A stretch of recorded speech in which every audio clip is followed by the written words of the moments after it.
یہ درخواست کرتا ہوں کہ اپنی زندگی کی منزل طے کرو، پہلے یہ سوچو اور سمجھو کہ یہ صبح، یہ شام، یہ دن، یہ رات، یہ جو گزر رہے ہیں مجھے کہاں لے جا رہے ہیں، میرا سفر کدھر کا ہے، میں کہاں جا رہی ہوں، میری آخری منزل کیا ہے، اس کے مطابق اپنی زندگی کی ترتیب بناؤ۔ میرے آپ کے نبی نے فرمایا، الکیس من دان نفسہ وعمل لما بعد الموت، سمجھدار وہ نہیں جو مشہور ہو جائے، جو عزت اور دولت کو اکٹھا کرے، سمجھدار وہ ہے جو اپنی آخرت کا سامان تیار کرے اور اپنی موت کی تیاری کرے۔ اس پر جو جم جائے گا وہ دنیا اور آخرت میں کامیاب ہے، جو اس سے ہٹ جائے گا وہ ہلاک و برباد ہے۔ فرعون جیسا ظالم بادشاہ جس نے بچے ذبح کر دیے، اس کے دربار میں اس کے بیٹی کی ایک خادمہ تھی، باندھی تھی، اس نے چپ کے کلمہ پڑھ لیا، وہ مسلمان ہو گئی، وہ ایمان لے آئی۔ ایمان ایسی دولت ہے جو چھپے نہیں چھپتا، وہ نظر آتا ہے، جہاں نظر آتا ہے وہاں روشنیاں پھیل جاتی۔ میں جب سے کالج چھوڑا میں کبھی ہوٹلوں میں نہیں گیا، یہ 5 سٹار ہوٹل کا اس وقت ہم جایا کرتے تھے جب کوئی وہاں جانے کا نام نہیں لیا کرتا تھا۔ چھوٹی عمر میں لاہور چلے گئے، ماں باپ جیب میں پیسے ڈال دیتے تھے، وہ سمجھتے تھے پڑھ رہے ہیں، ہم کچھ اور کاموں میں ہوتے تھے۔ تو پھر اس کے بعد میں زندگی میں پہلی دفعہ گیا تو ہمارے ایک دوست تھے، ان کی بیٹی کی شادی تھی، تو میں کبھی نہیں جاتا ایسے موقعوں پر اس قسم کی جگہ پر، لیکن اس نے میری اتنی منت کی کہ میں شرمندہ ہی ہو گیا۔ میں نے کہا اچھا بھائی میں آ جاؤں، اور پھر اس نے مجھے تسلی دلائی کہ وہاں سارا الگ الگ ہے، عورتوں کا انتظام الگ ہے، مردوں کا الگ ہے، پی سی لاہور میں۔ تو میں نے کوئی 30-32 برس کے بعد اس ہوٹل میں قدم رکھا، ماضی کے دھندلکوں میں جھانکتے کتنی صبحیں کتنی شامیں وہاں گزری ہوئی تھیں غفلت کی۔ تو میں جب وہاں سے نکلنے لگا کھانے کے بعد تو عورتیں نکل رہی تھیں، اکثر بے پرد تھیں، تو وہاں گیلری میں مجھے کسی نے روک لیا، مجھ سے بات کرنے لگ گیا، میں کھڑا ہو گیا، دائیں بائیں کچھ اور عورتیں کھڑی تھی، اتنے میں سب کی نظر پیچھے لگی، عورتوں کے بھی مردوں کی بھی۔ تو مجھے سمجھ میں نہیں آیا کہ یہ نظریں پیچھے کیوں اٹھ رہی۔ کیا دیکھا، میرے قریب سے ایک خاتون گزری جو سر سے لے کر پاؤں تک مکمل برقعے میں، ہاتھوں پہ بھی دستانے تھے اور پاؤں میں جرابیں تھیں، اور ایک بالکل سادہ سا برقع انہوں نے پہنا ہوا تھا۔ جب وہ گزری ہے تو ایک دم سناٹا چھا، سارے عورتوں پر بھی سارے مردوں پر بھی۔ تو مجھے اس وقت خیال آیا کہ یہ ہے، یہ سورج جب چمکتا ہے تو ہر ایک کو اس کی روشنی نظر آتی ہے۔ وہ عورت اتنے اعتماد سے گزری، ورنہ ایسے ماحول میں تو جنہوں نے پردے کیے ہوتے ہیں وہ پردے اتار دیتے، سر سے دوپٹے اتار دیتے، وہ اس میں اس طرح گزری، سب کی نظریں شرم و حیا سے جھک گئیں۔ وہ عورتیں جن کے دوپٹے کہیں جا رہے تھے ان کی بھی نظریں شرم و حیا کی وجہ سے جھک گئیں۔ یہ مسلمان عورت کی پہچان ہے، یہ فاطمہ کی بیٹی ہے، یہ خدیجہ کی بیٹی ہے، یہ مغرب کی ننگی بیٹی نہیں ہے کہ جہاں ماں بیٹی کا تصور ختم کر دیا گیا ہے۔ اب وہ گندگی ہماری طرف پھینکنا چاہتے ہیں، وہ ہمیں یہ گند چاٹنے پر لگانا چاہتے ہیں، اور ہم اللہ کی محنت کر رہے ہیں، یا اللہ تو اس نظام کو توڑ دے۔ ہماری تو بے بسی ہے، ہماری بیٹیوں کے سر سے دوپٹے اتر گئے، کپڑے مختصر ہو گئے، عجب حال ہے۔ حیا پتہ نہیں کہاں ہی روٹ کے چلا گیا، نظر ہی نہیں آتا۔ پہاڑوں میں جا کے بھی ڈھونڈا، وہاں بھی نہیں ملا، صحراؤں میں گئے، دریاؤں میں گئے، کہیں نہیں ملا۔ کبھی ایک صفت ہوا کرتی تھی، آج پتہ نہیں کہاں سے ملے گی، کس بازار سے ملے گی، وہ منڈیاں ہی بند ہو گئیں۔ جس قوم کی بچیاں ناچ گانے کو اپنا شعار اور شوق بنا لیں، ان کی نسل سے اب خالد بن ولید نہیں پیدا ہو سکتے، ناچنے والے ہی پیدا ہوں گے۔ محمد بن قاسم نہیں پیدا ہو سکتے، طارق بن زیاد نہیں پیدا ہو سکتے۔ یہ جلسے جلوس نکل رہے ہیں نا توہین رسالت پر، تو مجھے اس پر اور رونا آ رہا ہے کہ یہ دیوانے کیا کر رہے ہیں، اپنی دکانیں جلا رہے ہیں، اپنے ہی گھر جلا رہے ہیں، غریب لوگوں کے موٹر سائیکل جلا رہے ہیں۔ مجھے صلاح الدین یاد آیا، میں بہت رویا، وہ بھی کسی ماں کا جنا ہی ہوا تھا۔ اس کے زمانے میں کرک، ایک ہمارے پاکستان میں کرک ہے، ایک اردن میں کرک ہے، اونچی پہاڑی پر وہ شہر ہے، بڑا دشوار قلعہ ہے، اس پر ایک حکمران تھا عیسائی، اس کا نام تھا ریجنالڈ۔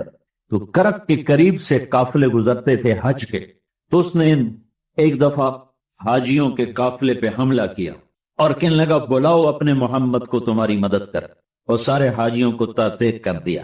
اور دوسری دفعہ اس نے بحری بیڑا تیار کی اور مدینے پر حملہ کرنے کے لیے وہ بندرگاہ تک پہنچا یمبو کی، لیکن موسمی حالات سازگار نہ تھے تو واپس ہو گیا۔ تو حطین کی لڑائی ہوئی ہے فلسطین میں، جس میں سورا یورپ اپنی طاقت کے ساتھ میدان میں اترا تھا، اور ادھر تنہا صلاح الدین ایوبی رحمت اللہ علیہ اکیلا اس لشکر سے ٹکرایا تھا، اور انہیں اس میں ساری رومن امپائر کو شکست ہوئی تھی، تو بڑے بڑے بادشاہ اس میں گرفتار ہوئے، تو اس میں ریجنالڈ بھی گرفتار ہو کے آیا۔ تو کوئی 12 بادشاہ تھے ریاستوں کے جو سامنے اس کے پیش کیے گئے، تو پیاس کی شدت سے سب کا برا حال تھا، تو صلاح الدین نے سب کو پانی پیش کیا، ریجنالڈ کو نہیں پیش کیا۔ تو یروشلم کا جو بادشاہ تھا ہاؤں فرے، اس نے اپنا پانی بچا کے اس کو دیا۔ تو صلاح الدین نے کہا یہ پانی تو دے رہا ہے، میں نہیں دے رہا ہوں۔ اسلام میں یہ ہے جب کسی کو پانی پلا دو تو اس پہ تم ہاتھ نہیں اٹھا سکتے، یہ امن کی نشانی۔ تو صلاح الدین نے فوراً اسے کہا یہ پانی تو نے دیا، میں نے نہیں دیا۔ تو پھر انہوں نے ریجنالڈ کو اسلام کی دعوت دی کہ تو مسلمان ہو جا، میں تجھے دعوت دے۔ اس نے انکار کر دیا، میں نہیں ہوتا۔ تو انہوں نے کہا میں نے تیرے قتل کی 2 دفعہ قسم کھائی تھی، ایک جب تو مدینے پہ حملہ آور ہوا تھا تو میں نے قسم کھائی تھی میں تجھے اپنے ہاتھوں سے قتل کروں گا، اور دوسری دفعہ جب تم نے حاجیوں پہ حملہ کر کے کہا تھا بلاؤ محمد کو، تو میں نے قسم کھائی تھی کہ مجھے اللہ نے موقع دیا تو میں اپنے ہاتھ سے تیری گردن اڑاؤں گا۔ آج محمد کا ادنا غلام تیری اس بات پر یہ فریضہ ادا کرنے کے لیے آ رہا ہے، اور اپنی تلوار سے اس کی گردن اڑائی، وہ پیچھے لٹک گئی، پوری نہیں اڑی، پیچھے لٹک گئی، خوفناک منظر بن گیا۔ تو سارے بادشاہوں پہ کپ کپی طاری ہو۔ تو صلاح الدین فرمانے لگے ہمارے مذہب میں یہ نہیں ہے، بادشاہوں کے ساتھ ہم بادشاہوں جیسا ہی سلوک کرتے ہیں، پر یہ حدود سے آگے چلا گیا تھا۔ اب مجھے یہ قصہ بھولا ہوا تھا، مجھے انہی حادثوں میں، انہی ہنگاموں میں وہ یاد آیا، تو بات تنہائیوں میں بیٹھ کے بے بسی کے آنسو بہ جاتے ہیں، اور اس کے سوا کوئی چارہ نہیں ہے۔ ہماری ساری نسل موسیقی میں ڈوب چکی ہے، جو بدن سرتال پہ تھرکتے ہوں، جو بدن موسیقی کے اوپر ہلتے ہوں، رقص میں آتے ہوں، ان پہ کانٹے ہی اگیں گے، ان پہ صلاح الدین کا پھول نہیں اگ سکتا، ان میں محمد بن قاسم کے پھول نہیں اگ سکتے۔ بانجھ ہو گئی ہے ہماری نسل، اور یہ یورپ کا سحر ہے جو چل گیا ہے، ہماری بے بسی ہے۔ میں تو بس منت ہی کروں گا، اپنے آپ کو پہچانو، اپنی ہستی حیثیت کو پہچانو، اپنی نسبت بدلو۔ ہماری نسبت یورپ کے ساتھ ہو کے اگر موت آئی بے قیمت ہو جائیں گے، اگر مدینے والے کی نسبت مل گئی تو حضرت فاطمہ کے دائیں بائیں تمہیں بھی کھڑا کر دیا جائے گا، حضرت خدیجہ کے دائیں بائیں تمہیں بھی کھڑا کر دیا جائے گا۔ یہ چند دن ہیں، صبر کر لو، گھٹ گھٹ کے مر جانا ہی بیٹیوں کی روایت ہے۔ مشرق کی بیٹی، اس نے گھٹ گھٹ کے مرنا ہی سیکھا ہے۔ ہاں، یہ آزادی، یہ آوارگی، یہ مغرب کی عورت کا خاصہ ہے، اور 18ویں صدی تک مغرب میں بھی کوئی عورت ایسے ننگی نہ تھی، اور گھر کی زندگی تھی۔ 1792 میں لندن میں ایک عورت تھی، میری وال سٹون کرافٹ، اس نے آزادی نسواں پر سب سے پہلے کتاب لکھی تھی کہ عورتوں کو آزاد کیا جائے۔ اس آزادی کا زہر ہے جو آج بھرا ہوا ہے۔ پھر اسی لندن میں 1792 1998 200 سال گزرے کہ اسی انگلینڈ کا سروے کیا گیا، عورتوں سے پوچھا گیا تم گھریلو خاتون بن کے رہنا چاہتی ہو جو اسی طرح جیسے آج زندگی ہے؟ 98% عورتوں نے کہا ہم گھر کی خاتون بن کے رہنا چاہتی ہیں، لیکن ہمیں خامد میسر نہیں ہے، ہمیں بوائے فرینڈ ملتے ہیں جو ٹیشو پیپر کی طرح مسل کے ہمیں پھینک دیتے ہیں۔ تو اس غلاظت کا انہیں بھی پتہ چل چکا ہے، لیکن اب وہ نکل نہیں سکتے۔ جو نکالنے والے تھے وہ خود اس پر ریجھ گئے۔ نکالنا ہم نے تھا، ایمان والوں نے، ہم خود اس زندگی پر ریجھ گئے ہیں۔ اپنے آپ کو نکالو اس دلدل سے۔ ہماری عورت، ہماری بیٹی کی عزت یہ نہیں ہے کہ وہ زینت محفل بن کے بیٹھی ہو، ہماری بیٹی کی عزت یہ ہے کہ اس کا ناخن بھی نظر نہ آئے، ہماری معراج یہ نہیں ہے کہ اسٹیج پہ ناچ رہی ہو، ہماری معراج بھی ہے کہ وہ رات کی تنہائی میں قرآن کے سامنے بیٹھ کے رو رہی ہو۔ جیسے میں اپنے اندر سے روٹی کی طلب کو نہیں نکال سکتا، پانی کی طلب کو نہیں نکال سکتا، ایسے ہی میرے بھائیو دنیا میں کوئی انسان ایسا نہیں ہے جو اپنے اندر سے اللہ کی طلب کو نکال دے۔ جیسے بھوکے کو روٹی نہیں ملتی، اسے نہ بیوی اچھی لگتی ہے، نہ بچے اچھے لگتے ہیں، نہ کلینک اچھا لگتا ہے، نہ اسے اپنا تخت اچھا لگتا ہے، نہ اسے اپنا گھر اچھا لگتا ہے۔ جب تک کھانا نہ ملے، پانی نہ ملے، وہ بے قرار، بے چین، اور اس کی بے قراریاں نہ کوئی پیسہ دور کر سکتا ہے، نہ بیوی دور کر سکتی، نہ بچے، نہ حکومت۔ بھوکا ہے، روٹی سے ہی یہ پریشانی دور ہوگی، پیاسا ہے، پانی سے ہی یہ بے قراری دور ہوگی۔ ایسے میرے بھائیو، میرے اللہ کی قسم، اللہ نے ہماری روح کے اندر اپنی طلب کو ڈال دیا ہے۔ جب تک اللہ نہیں ملے گا یہ بھوکے کی طرح تڑپتا رہے گا، پیاسے کی طرح یہ بے قرار رہے گا، یہ مچھلی پانی کے بغیر جیسے تڑپتی ہے۔ ایسے ہی جو انسان، جو مرد عورت اللہ تک نہیں پہنچ پاتا اور اللہ کو اپنا نہیں بنا پاتا، وہ اسی طرح بے قرار، بے چین رہتا ہے۔ اب چونکہ اللہ تو سامنے، اللہ تو ملا نہیں ہے، اور اندر کی بے قراریاں ہیں، وہ کبھی اس کو شکلوں میں ڈھونڈتا ہے، کبھی اسے شراب میں ڈھونڈتا ہے، کبھی نغموں میں ڈھونڈتا ہے، کبھی سیر کے لیے نکلتا ہے، پہاڑوں کی چوٹیوں میں ڈھونڈتا ہے، کھلے میدانوں میں ڈھونڈتا ہے، رقص گاہوں میں جا کے اس اندر کی بے قراریوں کو دور کرنے کا سامان تلاش کرتا ہے۔ خوبصورت شکلوں سے ہم آغوش ہونے میں اس سامان کو تلاش کرتا ہے، بڑے بڑے منصب اور مرتبوں کو طے کرنے میں، سر کرنے میں وہ اپنے لیے اس بے قراریوں کو تلاش کرتا ہے۔ لیکن میرے بھائیو، میرے رب کی قسم، جب تک اللہ نہیں ملتا یہ اسے بے قراری بڑھتی رہتی ہے، بڑھتی رہتی ہے، بڑھتی رہتی ہے۔ جو ہی اللہ ملتا ہے، ایسے جیسے زخم پہ مرہم لگا، اور جیسے تھکے ہوئے کو بستر ملا، جیسے بھوکے کو روٹی ملی، جیسے پیاسے کو پانی ملا، جیسے بھٹکے ہوئے کو راہ ملی، جیسے مسافر کو گھر ملا، جیسے یہ بے قراریاں قرار میں بدلتی ہیں، ایسے میرے بھائیو جس بھائی کو، جس مرد عورت کو اللہ مل جاتا ہے، وہ اس سے زیادہ قرار پا جاتا ہے، چین پا جاتا ہے، سکون پا جاتا ہے۔ جس کو اللہ کہتا ہے اللہ، چیلنج ہے میرا، اللہ سنو، اللہ پہاڑ والو تم بھی سنو، اللہ میدان والو تم بھی سنو، اللہ شہر دیہاتی تم بھی سنو، کالے گورے اللہ سنو سنو، جن و انس سنو، کالے گورے سنو، مرد عورت سنو، مالدار فقیر سنو، خوبصورت بدصورت سنو، کیا ہے بے ذکر اللہ۔ ہوائیں تابع ہو کر ہوا تخت کو اڑا کے لے جا رہی ہے۔ اوہو، یہ عزت اعزاز نبیوں کو دیا گیا۔ ہر آدمی کے اندر یہ جو عمر ہے نا آپ کی، کہتا میں کچھ کرنا چاہتا ہوں، میں کچھ کر کے مرنا چاہتا ہوں۔ اور تصور کیا ہے کہ میری شہرت ہو جائے، میری عزت ہو جائے، میرے پاس لمبی گاڑی آ جائے، بڑا گھر ہو جائے، بڑی ڈگری ہو جائے، بڑی پوسٹ مل جائے، بڑا عہدہ مل جائے، بڑا کاروبار مل جائے۔ اس کو کہتے ہیں میں کچھ کرنا چاہتا ہوں۔ کرو وہ جو اللہ کہہ رہا ہے، دعوت دینے والے بن جاؤ، پیغام حق کو پھیلانے والے بن جاؤ، تو اللہ تعالیٰ زمین و آسمان تمہارے ذکر سے زندہ کر دے گا۔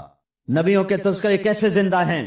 موسیٰ علیہ السلام کو گئے ہوئے 3,500 سال ہو چکے ہیں، ان کا تذکرہ کیسے زندہ ہو رہا ہے؟ ابراہیم علیہ السلام کو گئے ہوئے 5,500 سال ہو چکے ہیں، ان کا تذکرہ کیسے زندہ ہو رہا ہے؟ اور قرآن کیسے ابراہیم علیہ السلام کی تعریفیں کرتا چلا جاتا ہے۔ میرے عزیزوں، میرے بھائیوں، یہ امت معمولی امت نہیں ہے، یہ حضرت محمد صلی اللہ علیہ وسلم کی امت ہے۔ ان کو دعوت کا کام ملا ہے، ساری دنیا مال کی طرف بلا رہی ہے، ہمارا کام ہے اللہ کی طرف بلانا۔ اننی انا اللہ، دنیا کو بتانا کہ کام بنانے والا ایک ہے اور وہ اللہ ہے، زندگی دینے والا ایک ہے اور وہ اللہ ہے، مدد کرنے والا ایک ہے اور وہ اللہ ہے، جنت دینے والا ایک ہے اور وہ اللہ ہے، جہنم کو بھڑکانے والا ایک ہے اور وہ اللہ ہے، آسمان کے چھت کو اٹھانے والا ایک اور وہ اللہ، زمین کا فرش بچھانے والا ایک اور وہ اللہ، ہواؤں کا چلانے والا ایک اور وہ اللہ، اور دکھی کی سننے والا ایک اور وہ اللہ،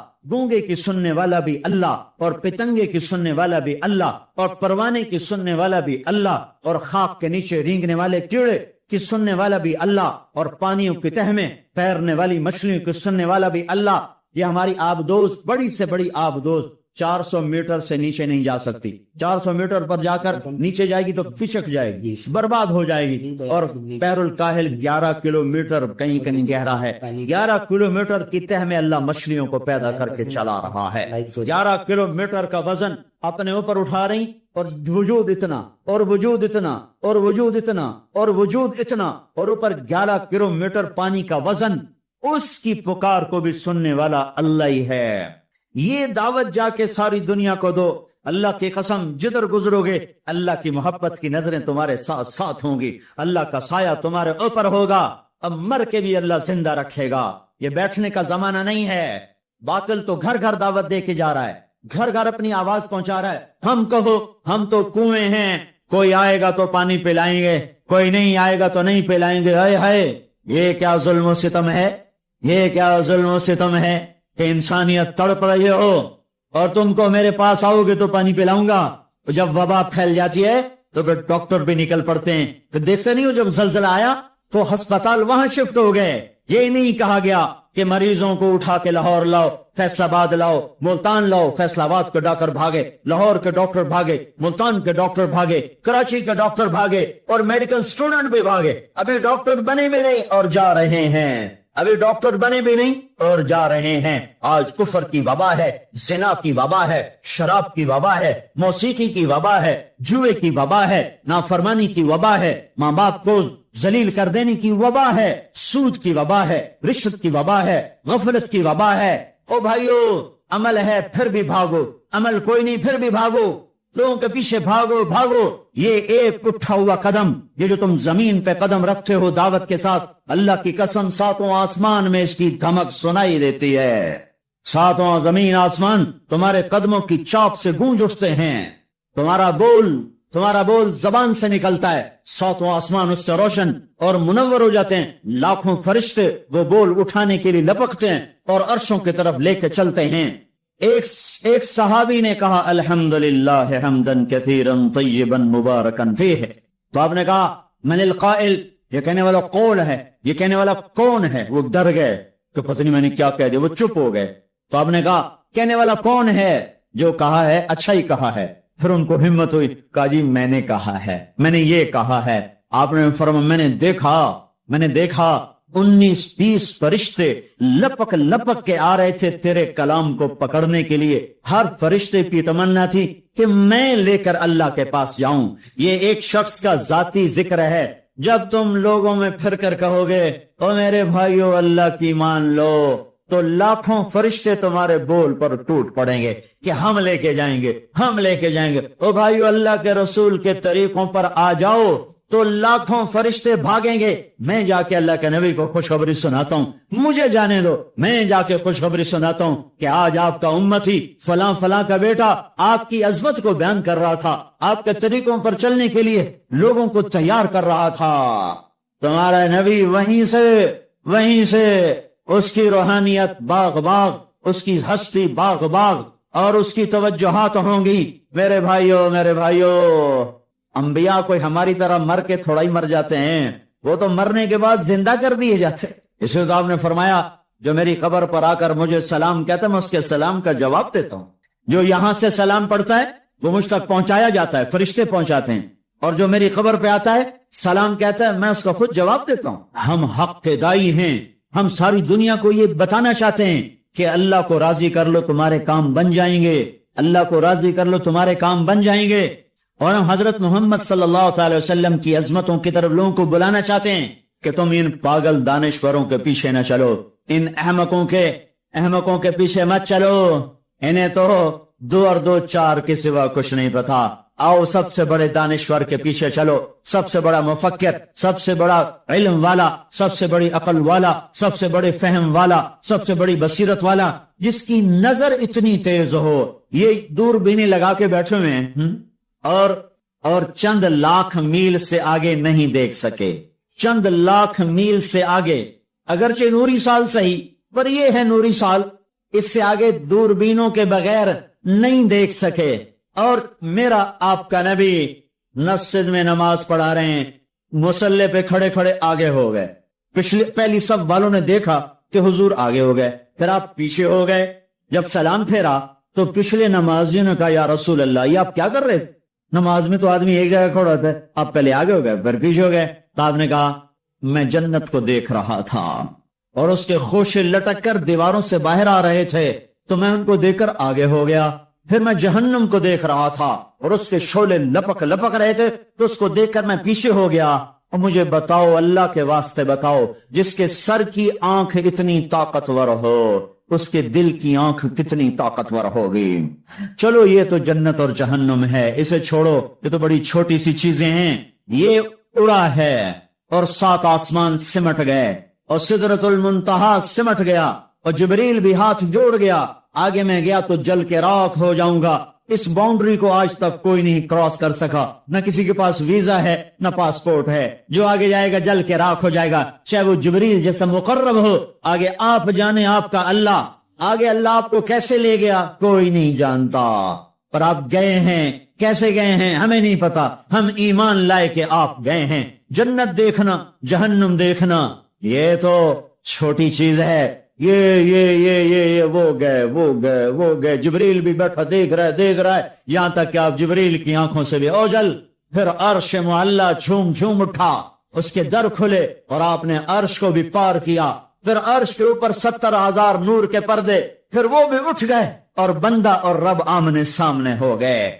جو آنکھ اللہ کو دیکھ سکے وہ کتنی طاقتور آنکھ ہے، جو دل اللہ کی تجلیات کو برداشت کر جائے وہ دل کتنا طاقتور ہے۔ اس سے بدبختی اس امت کی کیا ہوگی کہ اس کے طریقے چھوڑ کر یورپ کے کالے اندھیرے طریقوں کے پیچھے چلنا چاہتے ہیں۔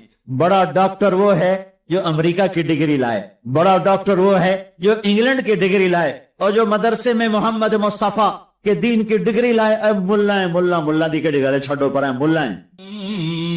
اس سے بڑی جفا کیا ہوگی، اس سے بڑی حماقت کیا ہوگی جس کی نظر اتنی طاقتور ہو۔ دیکھو نا یہ جو خلا میں اوپر جاتے ہیں 500 میل سے اوپر چلے جاؤ اس کرتے اور شلوار میں تو آپ کا جسم بم کی طرف پھٹ جائے۔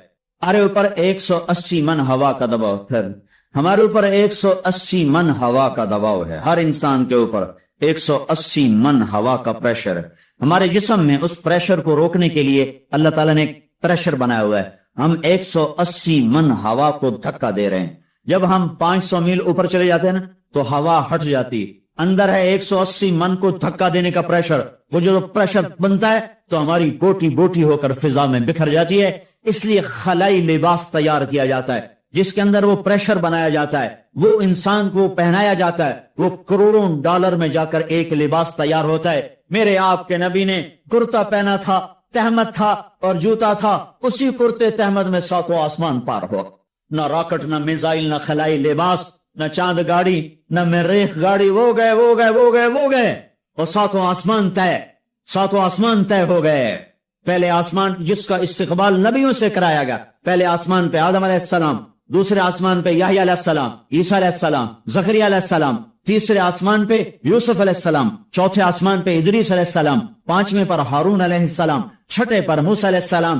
ہر نبی آگے آتا تھا، استقبال کرتا تھا اور ملتا تھا اور کہتا تھا ہمارے بھائی آ گئے، ہمارے نبی آ گئے۔ 7ویں آسمان پر پہنچے تو استقبال کو کوئی نہیں ہے، ایک قبلہ ہے، ایک کعبہ ہے جس کا طواف ہو رہا ہے فرشتوں کے ذریعے سے، اور اس کعبے کی دیوار کے ساتھ ایک بابا جی، سفید لمبی داڑھی ہے اور یوں ٹیک لگا کے دیوار سے اور ایسے گوٹھ مار کے یوں بیٹھے ہیں، ایسے بیٹھو، وہ بے پرواہ بیٹھے ہیں، اٹھے ہی کوئی، آرام سے بیٹھے ہیں۔ تو ہمارے نبی نے پوچھا جبریل سے یہ کون ہے؟ کہا یہ آپ کے دادا ابراہیم ہیں، یہاں آپ خود جائیں۔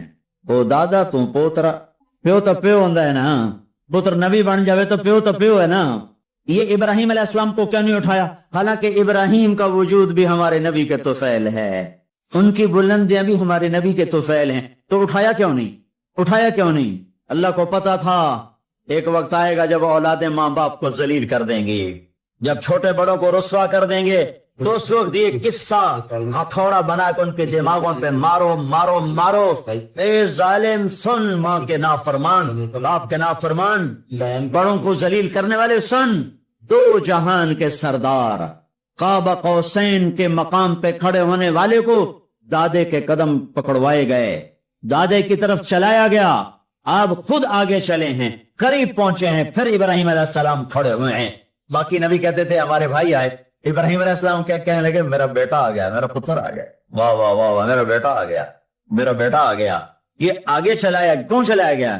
تاکہ میں اور آپ اپنی ماؤں کی قدر پہچانیں، اپنے باپ کی قدر پہچانیں، ان کی عظمتوں کو جانیں، ان کی بلندیوں کو جانیں، ان کی بڑائی کو سمجھیں۔ ہاں، آپ نے فرمایا جس نے ماں باپ کو دکھ دیا اس پہ اللہ کی لعنت، اس پہ فرشتوں کی لعنت، اس پہ زمین آسمان کی لعنت، نہ ان کی نماز قبول ہے، نہ روزہ قبول ہے، نہ صدقہ قبول ہے۔ موسیٰ علیہ السلام نے کہا یا اللہ میرا جنت کا ساتھی کون ہے؟ انہوں نے کہا فلاں قصائی۔ قصائی نہ کوئی مجاہد، نہ غازی، نہ شہید، نہ کوئی مفسر ہے، نہ کوئی ولی، نہ ابدال، قصائی۔ موسیٰ علیہ السلام دیکھنے گئے، قصائی عام قصائیوں کی طرح۔ وہ شام کو جب چلا تو تھیلے میں گوشت ڈال کے چل پڑا۔ موسیٰ علیہ السلام کہنے کے تیرے ساتھ آ سکتا ہوں؟ کہا آ جاؤ۔ پہچانا نہیں اس نے یہ موسیٰ ہیں۔ وہ گھر گیا، اس نے بوٹی بنائی، ہانڈی چڑھا دی، آٹا گوندنے بیٹھا، روٹی تیار کی، سالن تیار کیا، تھالی میں رکھا۔ ایک عورت ایسے لیٹی پڑی تھی روئی کے گالی کی طرح، اس کو اٹھا کے کندھے کا آسرا دیا اور نوالے بنا بنا کے اس کو کھلاتا رہا۔ تو سر مارے، ہوں بس۔ اس نے منہ صاف کیا، اسے لٹایا، وہ بڑبڑانے لگے۔ موسیٰ علیہ السلام نے فرمایا یہ کون ہے؟ کہا یہ میری اماں ہے، میں صبح اس کے سارے کام کر کے جاتا ہوں، پھر شام کو آ کر پہلے اس کی خدمت کرتا ہوں۔ اپنی بیوی سے کہو نہیں آ کے میرے پیچھے میری ماں نے روٹی کھوا دی، جیسے ہمارا رواج ہے۔ اپنی بیوی سے کہتے تو میری ماں دی کر، میں کوئی نہیں کرنی۔ اور سنو، میری بیوی کے ذمے میری ماں کی خدمت نہیں ہے، میرے ذمے میری ماں کی خدمت۔ خود کرتے نہیں، بیویوں کو کہتے اس کے ذمے نہیں، وہ انکار کر دیں، کہتے نافرمانے، گھر میں لڑائی، دنگا فساد۔ پاگل، تو نے چھاتی نوچی ہے ماں کی، تیرے ذمے ماں کی خدمت ہے، تیری بیوی کے ذمے نہیں ہے۔ وہ کر دو، اس کا احسان ہے، کرنی چاہیے، نیکی ہے، اس کا احسان ہے، نہ کرے تو وہ مجرم نہیں ہے۔ موسیٰ علیہ السلام سے کہنے لگا جی صبح اس کے سارے کام کر کے جاتا ہوں، شام کو آ کے پہلے اس کو روٹی کھلاتا ہوں، پھر اپنے بچوں کو دیکھتا ہوں۔ موسیٰ علیہ السلام نے کہا یہ کچھ کہہ رہی تھی جب تو اس کو لٹا رہا تھا؟ کہنے لگا یہ اماں جو ہوئی پاگل اماں، جدہ دی خدمت کرنا شروع ہو جاندی، اللہ تینوں جنت وچ موسیٰ دا ساتھی بناوے۔ بلا میں کتھے تے موسیٰ کتھے؟ جب بھی اس کی خدمت کرتا ہوں شروع ہو جاتی ہے اللہ تجھے جنت میں موسیٰ کا ساتھ دے۔ بلا جی میں کہاں، میں کسائی کتھے تے موسیٰ کتھے؟ سمجھو یہ ماں ہے، ماں جس کی دعا نبیوں تک پہنچا دیتی ہے۔ یہ نبی کو، ہمارے نبی کو آگے چلایا گیا تاکہ بتایا جائے کہ رشتوں کی ایک عظمت ہے، ایک قدر۔ یہ دعوت بھی ہمارے ذمہ ہے۔ آج مائیں دکھی ہیں، باپ زخمی ہیں۔ ایک بیٹی اپنی ماں کو کہہ رہی تھی بھوک نہیں، اور اس کی ماں کے موٹے موٹے آنسو گر رہے تھے۔ میں آنکھوں دیکھا بتا رہا ہوں، اپنی ماں سے کہہ رہی تھی بھوک نہیں، وہ آگے رو رہی تھی، ایسے زاروں قطار رو رہی تھی۔ یہ جب ہوگا تو آسمان پھٹ جائے گا، زمین زیر و زبر ہو جائے گی، پہاڑ ریت بن جائیں گے، دریاؤں میں آگ لگ جائے گی۔ ہم حق کے دائی ہیں، ہم حضرت محمد صلی اللہ تعالی وسلم کے دائی ہیں کہ لوگوں سب سے زیادہ پڑا ہوا ہے یہ ہستی ہے، سب سے بلند پرواز اس ہستی کی ہے، سب سے عالی اخلاق اس ہستی کے ہیں۔ ساری دنیا کے نعت خان مل کر بھی اس محبوب کی ذات کا ایک ذرہ بیان نہیں کر سکتے۔ تو تمہیں اگر عزتیں چاہیے تو پھر انسان کی تمنا ہوتی کوئی ایسی جگہ ہوتی جہاں میری حسرتیں پوری ہوتی، میری تمنائیں پوری ہوتی، میرے ارمان پورے ہوتے، جو کہ دنیا میں تو ہوتے نہیں۔ جو سونے کا چمچ لے کے پیدا ہو وہ مر تو جاتا ہی ہے، تو پھر کیا کریں؟ ارمان کیسے پورے ہوں؟ تو یہ ایک ایسا خلا ہے جس کے کسی کے پاس کوئی نسخہ نہیں ہے۔ ہمارے پاس اس کی دعوت ہے، ہم لوگوں کو بتائیں کہ اللہ نے تمہارے لیے جنت تیار کی ہے، مرو تو صحیح اس کی مرضی پر، اللہ نے تمہارے لیے جنت تیار کی ہے۔ سب سے بڑی تمنا زندگی ہے، صحت ہے، حسن و جمال ہے، ملک و مال ہے، یہ سب سے بڑی انسانی تمنائیں ہیں، لیکن یہ پوری نہیں ہوتی۔ بڑے سے بڑا حسین بڑھاپے میں مرجھا جاتا ہے۔ ہوئے ہوئے ہوئے، یہ ایسا تو اللہ نے کہا جاؤ ملک شام جا کے عمالقہ سے لڑو۔ ان کا اذهب انت وربک فقاتلا، تو جا تیرا رب جائے، ہم نہیں لڑتے۔ اور بدر کے لیے جب آپ نے پوچھا بولو کیا کرنا ہے، تو مقداد ابن اسود نے کہا اذا لا نقول كما قالت بنو اسرائیل اذهب انت وربک فقاتلا بل نقاتل امامك وخلفك وعن يمينك وعن شمالك۔ یا رسول اللہ ہم بنو اسرائیل نہیں ہیں کہ کہیں جاؤ اور تو تیرا رب لڑے، ہم آپ کے آگے لڑیں گے، پیچھے لڑیں گے، دائیں لڑیں گے، بائیں لڑیں گے، ہماری لاشوں سے گزر کر وہ جائیں۔ بنو اسرائیل نے سمندر پار کیا، آگے پتھر کے بت کی پوجا ہو رہی ہے. یا موسیٰ اجعل لنا الہا کما لہم آلہہ، یا اللہ موسیٰ ایک خدا ہمیں بھی لے کر دو اس جیسا. یہ بنو اسرائیل ہیں اور میرے نبی کا انتقال ہوتا ہے پیر کے دن، اور ابو بکر صدیق اوالی گئے ہوئے ہیں اپنی دوسری بیگم کے پاس. ان کو خبر ملتی ہے تو وہ بھاگے ہوئے آتے ہیں اور آپ کے چادر ہٹا کر آپ کا ماتھا چومتے ہیں اور گرم گرم آنسو ماتھے پہ گرتے ہیں. وا خلیلا وا صفیہ وا نبیہ. اور اس کے بعد آپ مسجد میں جاتے ہیں تو شور و فغاں ہے اور عمر تلوار لے کے کھڑے ہیں. جو کہے گا اللہ کا رسول فوت ہو گیا میں اس کو قتل کر دوں گا، وہ اللہ کے پاس گئے ہیں، وہ واپس آئیں گے. تو ابو بکر ممبر پر آئے، کہا عمر اقعد اقعد. کھڑے ہوئے آدمی کو کہنا ہو بیٹھ جاؤ تو اقعد، لیٹے ہوئے آدمی کو کہنا ہو بیٹھ جاؤ تو اجلس. یہ حسن عربی ہے کہ ہر حید کے لیے الگ لفظ ہے. کھڑے کے لیے اقعد، لیٹے ہوئے کے لیے اجلس. عمر اقعد، کہا نہیں بیٹھوں گا. تو پتہ چل گیا کہ جوش میں ہے. ممبر پر آئے، ایھا الناس من کان یعبد محمدا فإن محمدا قد دعا. جو محمد کی پوجا کرتے تھے وہ سن لو کہ انہیں اللہ نے بلا لیا، ان کا انتقال ہو گیا. ومن کان یعبد اللہ فإن اللہ حی لا یموت. اور جو ایک اللہ کی پوجا کرنے والے ہیں ان کا رب زندہ ہے، موت سے پاک.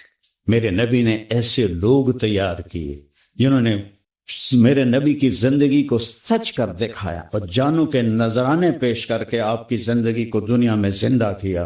اس لیے واحد جماعت ہے صحابہ کی جن کی زندگی میں ان کو جنت کے وعدے کر دیے گئے. کلن وعد اللہ الحسنی.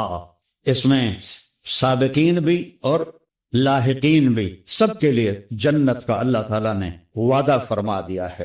ایک امت تیار کی، ایک امت تیار کی. سارے قرآن نہیں پڑھے ہوئے تھے. حضرت خالد بن ولید نے فجر کی نماز پڑھائی، تھوڑی سی آیات ایک جگہ سے پڑھی، تھوڑی سی ایک جگہ سے، تھوڑی سی ایک جگہ سے، اس طرح کر کے انہوں نے نماز مکمل کی. اور نماز کے بعد کہنے لگے لقد شغلنی الجہاد عن القرآن. بھائی معاف کرنا، جہاد کی وجہ سے میں تو قرآن بھی نہیں پڑھ سکا. لیکن بنے کیا؟ وہ بنے کیا؟ موتا کی جنگ ہے اور میرے نبی کے سامنے منظر کھل چکا ہے. آپ نے فرمایا تھا جب چلے تھے کہ پہلا امیر زید بن حارثہ ہوگا، یہ شہید ہو تو پھر جعفر بن نبی طالب ہوگا، یہ شہید ہوں تو پھر عبداللہ بن رواحہ ہوں گے، یہ شہید ہوں تو پھر جسے مرضی بنا لینا. ایک یہودی سن رہا تھا، کہنے لگا اعتراض گئے، یہ گئے، یہ نہیں زندہ آتے. تو اور وہاں 1,00,000 رومی اور 3,000 صحابہ. تو حضرت زید بن ثابت شہید ہوئے. اللہ کے نبی نے کہا تقدم زید فقاتل وقتل ودخل الجنہ ثم اخذ الرایۃ جعفر فقاتل وقتل ودخل الجنہ. پھر عبداللہ بن رواحہ ایک کونے میں 3 دن سے کچھ نہیں کھایا تھا، گوشت کی بوٹی نوچ رہے تھے کہ آواز پڑی جھنڈا گر گیا ہے عبداللہ. تو انہوں نے وہیں پھینکا. پہلے 2 درویش تھے، فقیر تھے، یہ بڑے مالدار تھے. پہلے 2 مہاجر تھے، یہ انصاری تھے. 4 بیویاں تھیں، باغات تھے، غلام تھے. فتردد بعد التردد. تو تھوڑی دیر کے لیے بیوی بچے غلام باغات کا خیال آیا تو کہنے لگے عبداللہ بیویوں کا خیال ہے سب کو 3 طلاق، باغات کا خیال ہے سارے صدقہ، غلاموں کا خیال ہے سارے آزاد. اقسمت یا نفس لتنزلن کارہتن او لتطاوعن ان اجلب الناس وشد الرن ما لی اراکی تکرہین الجنہ اطالما قد کنت مطمئنہ هل انت الا نطفۃ فی شنہ. اے عبداللہ کافی زمانہ گزر گیا ہے زندگی گزارتے ہوئے، چل اپنے ساتھیوں کے ساتھ مل تو بھی. اور جھنڈا اٹھایا اور آگے بڑھے. اور آپ نے فرمایا اب عبداللہ نے جھنڈا اٹھایا اور آگے بڑھے اور قتل ہوئے. اور پھر آپ خاموش ہو گئے تھوڑی دیر کے لیے. انصار کہنے لگے کہ ہمارے اوپر قیامت ٹوٹ پڑی کہ کیوں رک گئے. دونوں کی دفعہ تو فوراً فرمایا اب کیوں رک گئے. پھر آپ نے کہا وَدَخَلَ الْجَنَّةَ. تو انصار نے عرض کی یا رسول اللہ آپ رک کیوں گئے تھے؟ کہا وہ تھوڑا سا اس کے دل میں کھٹک آئی تھی اس لیے جنت میں جانے میں تھوڑی دیر ہو گئی. اب جھنڈا گر گیا. ثابت ابن اکرم نے جھنڈا اٹھایا. کون لے گا یہ جھنڈا؟ انہوں نے کہا تو لے، تو بدری صحابی ہے. تو لے کہا نہیں میرے بس کا نہیں ہے. کسی نے آواز دی خالد کو دو. خالد کی پہلی جنگ تھی، صلح حدیبیہ کے بعد ایمان لائے. اور ان کی پہلی جنگ تھی. وہ فرمانے لگے بھائی میں تو ابھی مسلمان ہوا ہوں, کسی اور کو جھنڈا دو. کہا نہیں. سب نے کہا بس خالد خالد. انہوں نے ایک ہاتھ میں جھنڈا لیا, جب یوں تلوار کو جب اٹھایا نا تو میرے نبی نے فرمایا ثم صلی اللہ سیفا من سیوفہ, اب اللہ نے اپنی تلواروں میں سے ایک تلوار کو نیام سے باہر نکالا ہے, اور انہوں نے ساری رومیوں کی فتح کو شکست میں تبدیل کر دیا. 9 تلواریں ان کے ہاتھ سے ٹوٹیں لڑتے لڑتے, اور اتنا روب چھا گیا کہ پورے روم میں دہشت پھیل گئی خالد ابن ولید کی. یہ لوگ میرے نبی نے تیار کیے تھے, ایک امت بنائی تھی, یہ میرے نبی کا عظیم ترین کارنامہ ہے, اور اولین اور آخرین کا سب ایک جذبہ تھا. حضرت عمر کی مجلس میں ابو سفیان, اکرمہ بن ابی جہل, حارث بن ہشام, سہیل ابن عمر بیٹھے ہوئے ہیں. تو حضرت بلال آ گئے, کہنے لگے آپ لوگ تھوڑا پیچھے ہو جاؤ. پھر حضرت عمار آئے, آپ نے کہا آپ لوگ تھوڑا پیچھے ہو جائے. پھر حضرت صہیب آئے, آپ نے کہا تم لوگ تھوڑا پیچھے ہو جاؤ. پھر حضرت مقداد آئے, آپ نے کہا تم لوگ تھوڑا پیچھے ہو. پیچھے ہوتے ہوتے جوتیوں پہ جا بیٹھے. مہاجرین اولین کو آگے بیٹھایا. تو یہ غصے سے باہر نکل آئے, اور ابو سفیان کہنے لگے دیکھتے ہو عمر نے ہمارے ساتھ کیا کیا ہے. تو سہیل ابن عمر کہنے لگے صحیح کیا, وہ ہم سے پہلے ایمان لائے تو وہ آگے نکل گئے, ہم بعد میں ایمان لائے تو ہمیں تو پیچھے ہی رہنا ہے. تو کہنے لگے اگر آخرت میں پیچھے رہ گئے تو پھر کیا ہوگا. یہ فتح مکہ کے مسلمان ہیں, فتح مکہ, پھر کیا ہوگا. تو سارے گھبرا کے حضرت عمر کے پاس آئے کہ ہم نے دیکھ لیا ہے جو تو نے کیا ہے ٹھیک کیا ہے, چلو ہم پیچھے رہ گئے ہیں, لیکن کوئی طریقہ بتاؤ کہ آگے نہیں بڑھ سکتے تو جنت میں ساتھ تو ہو جائے. تو انہوں نے فرمایا انہوں نے جہاد میں جان دی تھی, تم بھی جانیں لگا دو تو تم بھی ان کے ساتھ ہو جاؤ گے. تو 400 قریشی سردار مکہ سے نکلے, 400. اور حارث بن ہشام ابو جہل کے چھوٹے بھائی ہیں, اتنے ہر دل عزیز تھے. جب یہ نکلے تو سارا مکہ چھوڑنے باہر آیا, اور سب رو رہے تھے, بچے بچیاں مرد عورت. تو حارث بن ہشام کھڑے ہو گئے, کہنے لگے یا اہل مکہ, اے اہل مکہ, اللہ کی ذات کی قسم مکے سے محبوب کوئی شہر نہیں, تم سے محبوب کوئی لوگ نہیں, لیکن ایک کی داعی نے آواز لگائی, اس پر ہمارے غلاموں نے لبیک کہا. آج وہ اتنا آگے جا چکے ہیں کہ اگر ہم یہ سارے مکے کے پہاڑ سونا بنا کے خرچ کر لیں تو ان کے ایک مٹھی جو کا اجر بھی نہیں پا سکتے. تم اپنی جانوں کا نذرانہ پیش کریں گے کہ آگے نہیں تو برابر تو ہو جائیں. تو یہ سارے سرداران تشریف لائے. اجنا دین کی جنگ ہو رہی, اس میں شرکت, اس میں فتح ہوئی. پھر یرموک کی جنگ ہوئی جو فیصلہ کن جنگ تھی, جس نے شام کا فیصلہ کر دیا ہمیشہ کے لیے. 9 دن یہ جنگ چلتی رہی, کبھی ایسے کبھی ایسے کبھی ایسے کبھی ایسے. اور ایک دن ایسا ہوا کہ صحابہ دبتے دبتے دبتے عورتوں کے خیموں تک آ گئے. اتنے قدم اکھڑے کہ عورتوں کے خیموں تک آ گئے. تو حضرت اکرمہ رضی اللہ تعالیٰ عنہ نے اپنی تلوار کی نیام کو توڑ دیا اور لوہے کے ٹوپی کو اتار کے پھینک دیا. کہ من یبایعنی علی الموت, یا اللہ ہمیں موت دے گا یا فتح دے گا. تو حضرت خالد بن ولید اور اکرمہ رشتہ دار ہیں. تو خالد بن ولید نے ان کا ایسے ہاتھ پکڑ لیے, نا نا نا نا نا, ابھی تمہاری ہمیں ضرورت ہے, یہ نہ کرنا یہ نہ کرنا. تو انہوں نے کہا الیک انی, دور ہو جاؤ مجھ سے.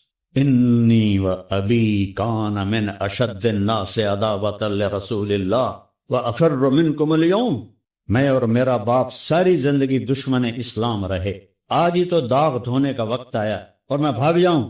ان لک سابقۃ, تو مجھ سے پہلے ایمان لا چکا ہے اور آگے بڑھ چکا ہے, پیچھے ہٹ جا, میرے راستے میں حائل نہ ہو.